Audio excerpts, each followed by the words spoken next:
Hi, guys. Exciting news for season 4. The Thrive Tribe newsletter is for everyone and it's free.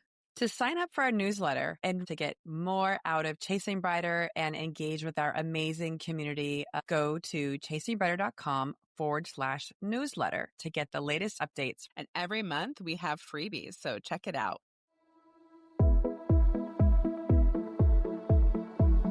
Welcome to the Chasing Brighter podcast, the podcast created as a guide to make midlife the best life. Are you ready to embrace the next chapter of your life with confidence and excitement?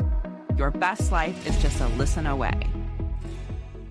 You know, well, we've talked so much that we're both dreamers, would you say? 100%. This podcast was a dream, and I think that it inspired this episode because we want to talk about, like, what if your dream isn't silly? What if is there a dream that you keep brushing off? The one that you say is too late or it's not realistic? What if that dream is actually a breadcrumb to something bigger? We always are, some of us, I guess, have really quieted our dreams. We've gotten ourselves buried under responsibilities of life and self-doubt and fear of being judged. But maybe it's a business idea, a creative pursuit, or a vision of a different kind of life. We label it unrealistic or too late or just a hobby and move on. But what if that dream is actually trying to tell you something? Like Jesse said, what if it's a breadcrumb leading you toward purpose, a path that eventually can support you financially and emotionally? Yeah, we want to talk about what it means to turn your passion into purpose and maybe even a paycheck. Whether you're in midlife, a career transition, or just feeling stuck in the shoulds, this episode is about tuning back into what lights you up and taking brave, doable steps forward.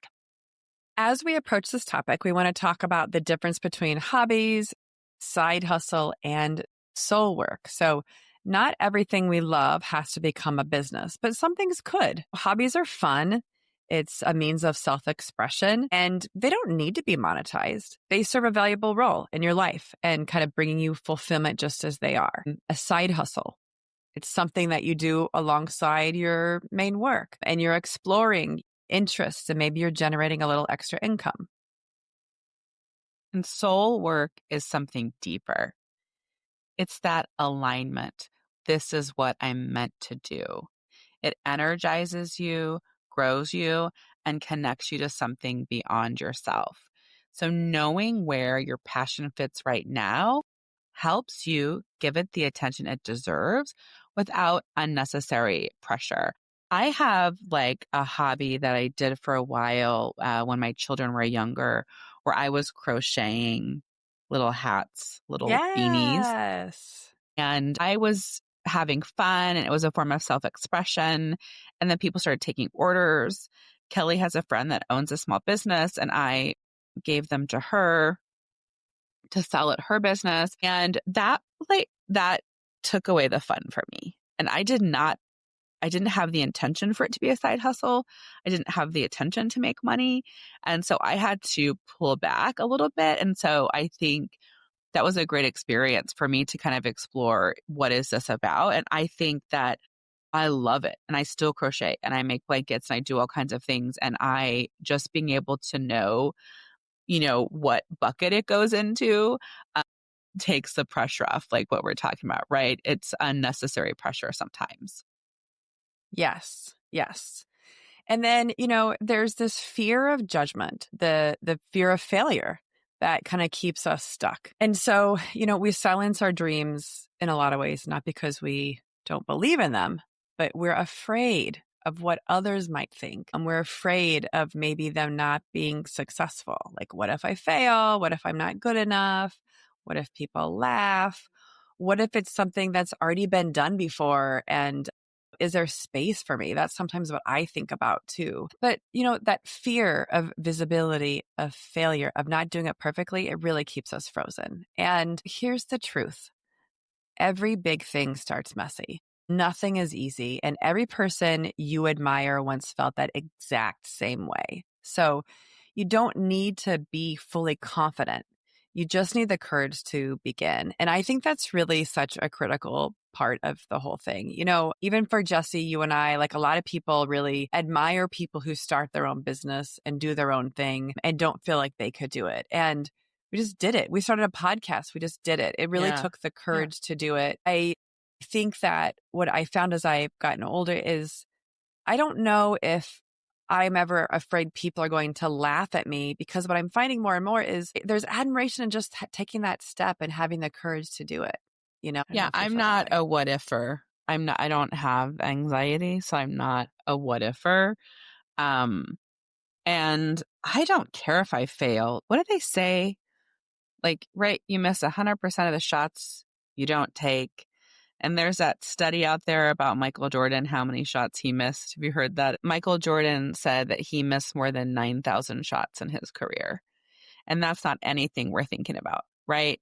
And so I think about that too of statistics. And it's like, yeah, like I'd rather do something like I have had other little businesses I tried to eke out and they totally failed. And I learned a lot from it. And, it was great to just try. So I really kind of err on the side of like just trying and, seeing what Yes. happens for sure. Another piece is just looking at practical steps to turn passion into purpose. So we can take that dream, give it a little structure without overwhelming yourself. So we have A three couple. steps to help put structure to the dream. So, one of those is really identifying your passion zone. So maybe you're going to use a simple Venn diagram, which is a couple circles. And one of those circles is, what do you love doing? Another circle is, what are you good at or willing to get better at? And the third one is, what do people need or what do you value? And then as you list those, there's going to be some overlaps. There's going to be things that kind of fall into multiple categories. And the idea is really looking for that sweet spot, that spot in the middle that hits on all the marks. And that's really where the magic is. Yeah. Yeah.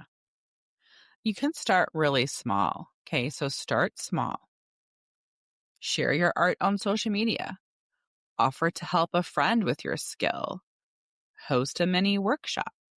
Start writing or recording just for fun. There's no need to build an empire overnight. So small moves create momentum and confidence. So you use a Venn diagram, you figure out where the passion is, right? And then you just put that into play with a very small step. This is a good one for me on this topic too, which is using your anxiety as data. Meaning, like, what is that you're feeling? What are you nervous about? It's sometimes not fear. Maybe it's excitement that's being disguised as fear. Some of those little, we'll call them little like yellow flags that get raised that are from anxiety. Those might be informing some other things that are going on, right? Like maybe you're scared or you're not sure about stepping into something new. Explore that and really try to work through even some of those objectives and use that as energy to fuel you. An example I think about for myself is, we bought this lake house with the goal of doing Airbnb. And it's like, well, everybody has an Airbnb, and aren't there already a lot of Airbnbs out there? And so that is a blocker. That's an objection to just leaning in and going with it and seeing where it lies and figuring out how you're going to do it differently, and sort of using that fear of like not being just a regular run of the mill Airbnb is really what's fueling us to do something different in that space. Yeah. Yeah. And I think that, our final piece, like with what you're talking about, when you're building something that is aligned with your values, it reduces anxiety, even if it's a slow growth, because it brings a sense of purpose to stabilize you. So even if it's not a full-time gig yet, carving out your dreams gives you a sense of control, a break from a monotony, a deeper connection to yourself, because slow growth is still growth and alignment always beats hustle. So if we look at your lake house, again, as an example, it's like you have been talking about this for years. And by finally doing it, it gave you a sense of control.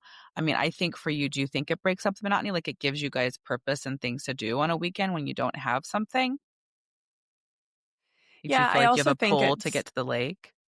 It's even my relationship with my husband, us kind of doing a venture together, I think is just deepening our own connection with each other, which has been really great. And, I was thinking about, when I was thinking about this episode, I also can sort of like define this narrative with what I even do as an independent consultant and like why I chose to go out on my own and leave corporate America. And so I think the other part I want everyone to like walk away from this conversation thinking about is this doesn't have to be like, I like making cupcakes. Let me open a bakery. It's these Right. small things. It might start as a side hustle that grows into something big. It doesn't have to be something big either. And what you love doesn't have to be something that is a hobby, like we talked about. It might just be that you love connection with people, or I love being a part of a team. And I also love helping companies like find better ways of working. And so figuring out what those things are and kind of thinking about how that really can translate into a pivot of sorts and finding that. And I think it's just also important because one, you're just taking an opportunity to tap into yourself and give yourself attention. And two, just being able to set aside and prioritize doing something you love, right? Just doing something you Yes. love. And Yes. our journal prompt for today is, what would you do, even for free, just because you love it? What is one low stakes way that you can start this month? You don't have to quit your job tomorrow, but you do deserve to explore a life where work and joy meet. That dream you keep putting off, it's not random. It's a nudge from your authentic self. It's telling you, it's that inner voice. You don't want to wait until you're ready. Don't wait until you've got it all figured out. Let it be messy. Lean in. Start small. Start curious. Start now. And let your passion be the compass towards something more fulfilling. If this episode nudged you toward your dream, we encourage you to send it to a friend to keep that spark alive. Yeah, chase after those glimmers of joy that'll lead you to these passions, to find some things that really do kind of fill you up. Think about all the things that we talked about in this episode. Really kind of sit that time. I love the idea of the Venn diagram, Jess, too. I think that's a great way to kind of think through pursuing this. So thanks for tuning in today. You can check us out on all the social medias at Chasing Brighter, as well as our blog, chasingbrighter.com. And don't forget to sign up for that newsletter that's on our website as well. Thanks for listening today. If you loved today's episode, share with a friend. Are you ready to chase brighter days ahead? Subscribe to Chasing Brighter now, and let's embark on this exciting journey together.